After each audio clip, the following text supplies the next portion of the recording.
Most people over 60 are told the same thing about sleep. Get your 8 hours. It sounds sensible. It sounds safe. But here is what nobody tells you. 8 hours alone does not protect your memory, because how you lie down decides how well your brain drains. In 2013, researchers publishing in the journal Science showed something remarkable. During deep sleep, the space between brain cells widens, and fluid washes through that space, carrying waste out with it. Sleep laboratories now describe this as the brain's overnight rinse cycle. Tonight, I am giving you 5 specific changes that make that rinse cycle run stronger, and I am giving you the one insight about body position that a 12-minute appointment never has time to cover. The number one item on this list is something almost nobody talks about. Stay with me until the end, because that one can change how you approach the next 10 years. Think about your last appointment. You had about 12 minutes. Your doctor checked your blood pressure, glanced at your medication list, and asked if you were sleeping all right. You said yes, more or less.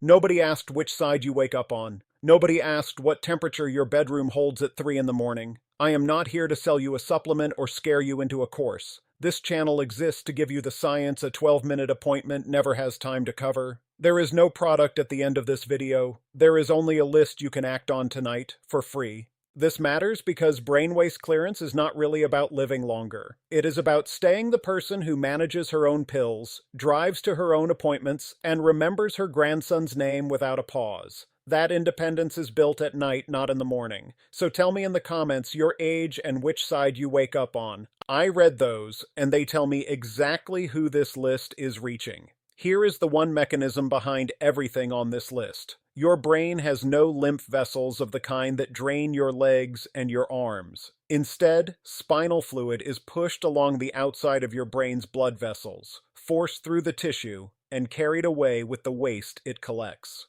Researchers at the University of Rochester named this the Glymphatic system. Picture a city street at rush hour. Cars are parked bumper to bumper along both curbs, and the cleaning trucks cannot get through. Now picture that same street at 3 in the morning. Cars gone, curbs clear, water running down the gutters. Deep sleep is what moves the cars, because brain cells shrink slightly. The channels between them widen, and the fluid finally has room to flow.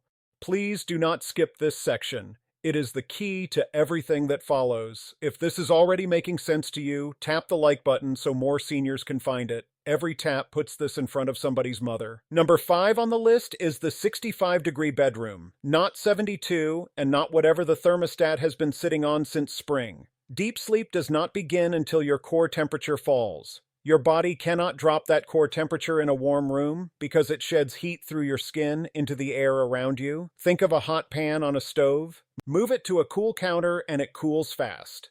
Leave it on a warm burner and it just sits there, still hot. Sleep laboratories consistently find that the deepest slow-wave sleep clusters in the hours right after core temperature bottoms out. And slow-wave sleep is exactly when glymphatic flow runs highest. So here is the protocol. Set the thermostat to 65 to 68 degrees Fahrenheit, about 18 to 20 Celsius, starting 1 hour before bed. Use blankets for warmth instead of warm air, because a cool room with a warm body is the combination you want. Do this every night for 2 weeks before you judge it. If 65 feels too cold, start at 70 and drop 1 degree every 3 nights. The mistake almost everybody makes is setting it cool at bedtime and letting the house drift warm again by 4 in the morning. Now a real caution for older bodies. Thinner skin and less muscle mass mean you feel cold faster than you did at 50. If you wake up shivering or your hands and feet are cold to the touch in the morning, that room is too cold and you stop and go up 2 degrees. And if you take a blood pressure medication or a thyroid medication, talk to your doctor before making big changes to your sleeping environment. Pair the cool room with a warm shower 90 minutes before bed. That sounds backwards, but warming your skin sends blood to the surface, and your core drops faster afterward. Cool room plus warm shower beats either one alone.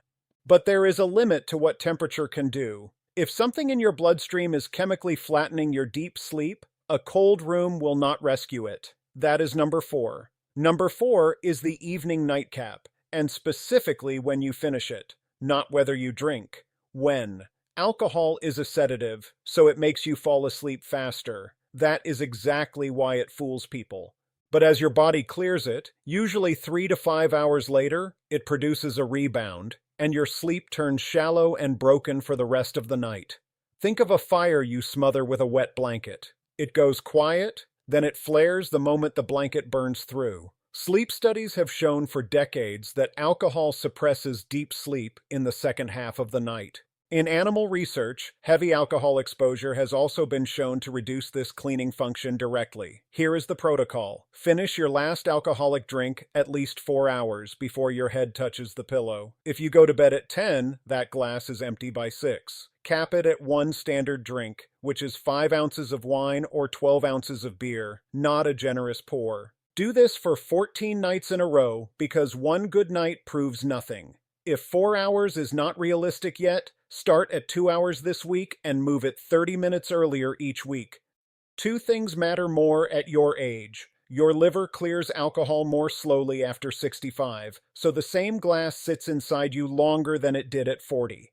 If you take a sleeping medication, a benzodiazepine, or an opioid pain medication, do not combine it with alcohol at all, and talk to your doctor before changing any dose. And if you have been drinking daily for years, do not stop abruptly on your own because withdrawal can be dangerous, and that conversation belongs with your doctor. Pair the alcohol cutoff with a fluid cutoff. Stop all drinks, water included, about 90 minutes before bed, because a trip to the bathroom at 2 in the morning cuts a deep sleep cycle in half.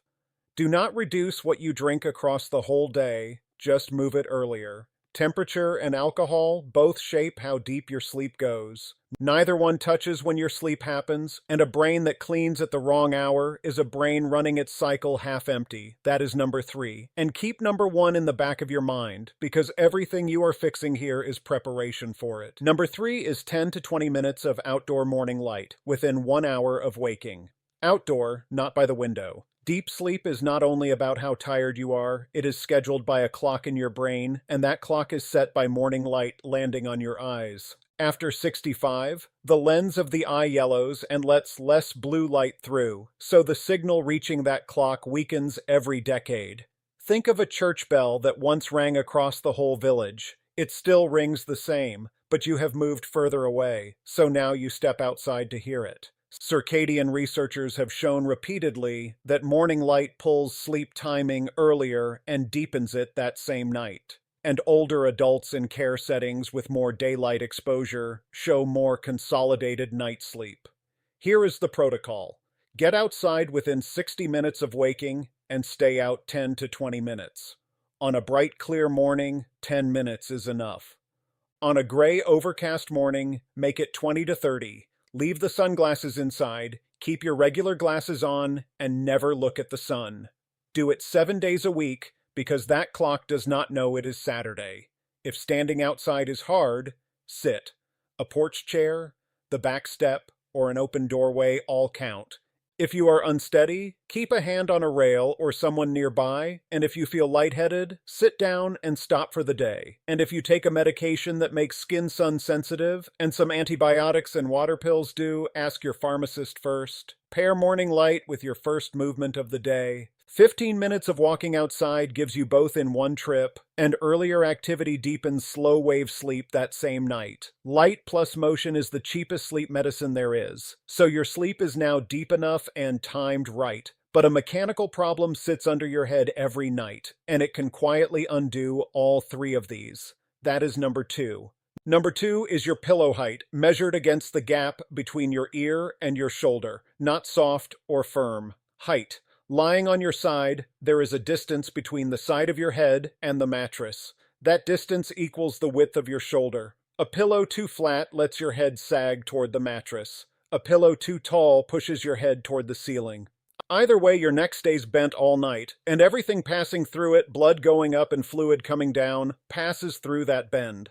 Think of a garden hose with a kink in it. Sleep posture research consistently finds that a pillow matched to shoulder width reduces morning neck pain, and sleep clinics see the same thing every week. People quit side sleeping within days, and the reason is almost always the neck or the shoulder. Here is how to measure it in 30 seconds. Stand against a wall and have someone measure from the side of your neck to the point of your shoulder. For most adults, that is 4 to 6 inches. Your pillow should hold your head at that height on your side, so your nose lines up with the middle of your chest. Have someone photograph you lying down because you cannot feel this from the inside. If your head tilts down, add a folded towel under the pillow, and if it tilts up, switch to a thinner pillow. For a painful shoulder, and after 70, that is most people, hug a second pillow in front of your chest. That lifts your top arm off the shoulder underneath. Put a third pillow between your knees to keep your hips level and protect your lower back. Numbness or tingling in the arm underneath you is a stop condition. Change sides, raise the pillow, and if it keeps happening, bring it to your doctor. Pair the right pillow height with a raised head of the bed, about 4 to 6 inches under the legs at that end. That angle also helps reflux, one of the main reasons older adults roll onto their backs at night. Correct height plus a slight rise makes the next position survivable. Everything so far has been preparation. Deep sleep, correct timing, a neck that is not kinked. Those are the conditions. Number 1 is what uses those conditions, and it is the only change here that costs nothing and takes 10 seconds tonight. Number 1 on this list is the side sleeping position itself, not your back, not your stomach, your side. Here is why position matters at all, when the whole system runs on fluid mechanics. The fluid that cleans your brain does not travel uphill on its own. It is pushed by the pulse of your arteries and drawn away by vessels running down through your neck, and gravity has a say in all of it. Think of a watering can. Held upright, nothing comes out of the spout, and tip it slightly, and the water finds the opening. Flat on your back, your head, neck, and chest all sit at roughly the same level, and the drainage pathways press against the mattress from behind. On your side, those pathways along the neck stay open, and the fluid has a clear downhill run out of the skull. There is a second effect that matters just as much. On your back, the tongue and soft palate fall backward under their own weight and narrow the airway. Every small breathing interruption pulls you out of deep sleep, and deep sleep is the only time the cleaning runs at full speed. So back sleeping can cost you twice. Once by kinking the drain, and once by stealing the deep sleep that powers it.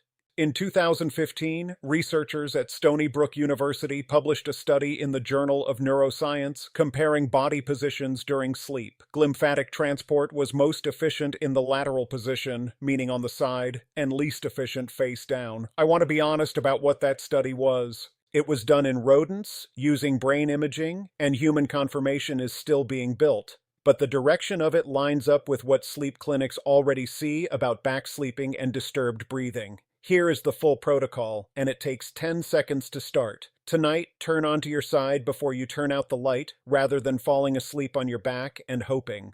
Choose the left side if you have reflux, heartburn, or take a medication for stomach acid, because the shape of the stomach keeps acid down better that way.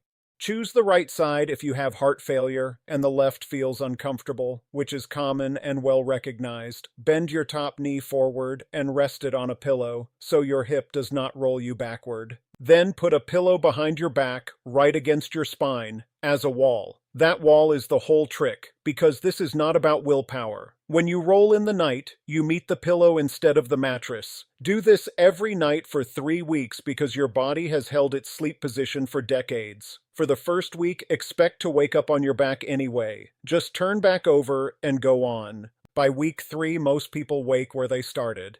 The mistake almost everybody makes is buying an expensive pillow and changing nothing else. Now the senior safe part, because rolling onto your side is not trivial with a stiff hip or a replaced knee. Sit on the edge of the bed first, lower yourself onto your side with your elbow taking the weight, then bring both legs up together. Never twist your spine to get down. Hips and shoulders roll at the same moment, like a log. If you have had a hip replacement in the last 12 weeks, follow your surgeon's instructions exactly, and do not add or remove the knee pillow because of this video. Your stop conditions are numbness in the arm underneath you, new shoulder pain still there after breakfast, and shortness of breath lying on one particular side. That last one is not a pillow problem, and it needs your doctor this week. Pair the position with the cool room from number 5. Cool keeps you in deep sleep longer, and side sleeping keeps the drainage open while you are down there. Then add the pillow height from number 2, because the position only survives the night if your neck stays neutral.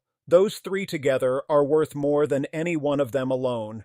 At the top of this video, I said the number one item could change how you approach the next 10 years. Here is what I meant. Everything else on your health list, the walking, the protein, the blood pressure readings, you do while awake and paying attention. This one happens during the 8 hours you were writing off completely, and it costs nothing but the 10 seconds it takes to roll over. Balance is not luck. Memory is not only genetics. Brain maintenance is scheduled. Consider a typical case documented in the sleep medicine literature. A 74-year-old woman, a retired teacher, living alone. She slept 7.5 hours a night on her back, in a bedroom kept at 73 degrees, with a glass of wine most evenings around 9. She was not ill, but she described her mornings as foggy, and she had started leaving notes for herself because names were slipping. The changes were unremarkable. The thermostat came down to 67. The wine moved to 6 o'clock and stayed at 1 glass. She walked to the corner and back for 15 minutes every morning after breakfast outside without sunglasses. And she slept on her left side, with a pillow behind her back and one between her knees. By week 3, she was waking once in the night instead of 3 times. By week 6, she reported that the morning fog cleared by the time she finished her coffee instead of hanging on until lunch. Her sleep tracker showed deep sleep roughly a third higher than her own baseline. Nothing in that woman's life became more complicated. It became more boring at 10 at night, and that was the entire intervention. Let me make this simple enough to do without writing anything down. 5 steps, and the first one happens in the next 12 hours. Tonight, set your thermostat to 67 degrees Fahrenheit, 1 hour before bed. Blankets for warmth, not warm air. That is the single easiest change on this list. Tonight, get into bed on your side, with 1 pillow behind your back and 1 between your knees. 10 seconds, and nothing to buy. Tomorrow morning, be outside for 15 minutes within 1 hour of waking. Regular glasses on, sunglasses off, and never looking at the sun. This week, move your last alcoholic drink to 4 hours before bed and cap it at 1. And stop all fluids 90 minutes before lights out, without cutting what you drink across the whole day. This week, measure from the side of your neck to the point of your shoulder, 4 to 6 inches for most people, and match your pillow to that number. A folded towel under the pillow is a free fix.